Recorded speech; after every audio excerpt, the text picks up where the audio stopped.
ज़िमनी election का schedule जारी होने के बाद मुफ्त बिजली पैकेज का ऐलान। इलेक्शन कमीशन ने हमजा शहबाज को ज़ाब्ता अखलाक की खिलाफ वर्जी का नोटिस जारी कर दिया। 7 जुलाई को जवाब तलब।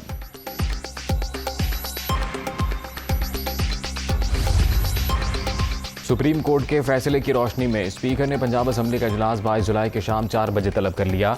ऐवान के अलावा किसी भी जगह इलेक्शन नहीं करा सकते। असम्बली से बाहर कहीं भी बैठना बेमानी होगा। परवेज इलाही की गुफ्तगू।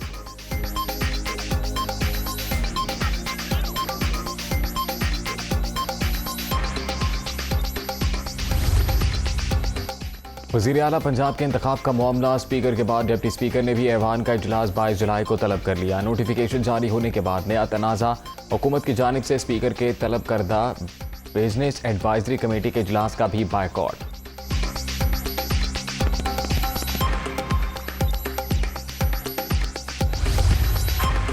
कलअदम टीटीपी के साथ बातचीत का अमल आगे बढ़ाने की बाज़ाब्ता मंजूरी। मामले पर स्टीयरिंग कमेटी बनाने पर इत्तफाक।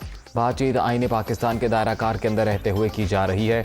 दस्तूर पाकिस्तान के तहत ताकत का इस्तेमाल सिर्फ रियासत का इख्तियार। पार्लिमानी कमेटी बराए कौमी सलामती के इजलास का एलामिया जारी। कबायली अवाम की कुर्बानियों को शानदार खराज तहसीन पेश।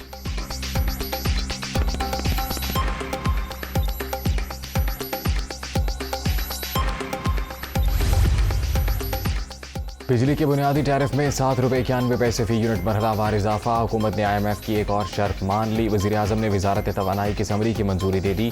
1 जुलाई से नर्ख ₹3.5 बढ़ चुके। अगस्त और अक्टूबर में भी इजाफा होगा।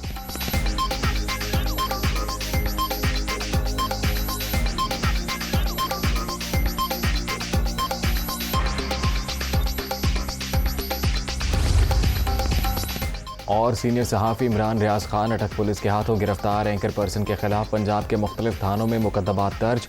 इस्लामाबाद हाई कोर्ट में तौहीन अदालत की दरखास्त पर IG से जवाब तलब।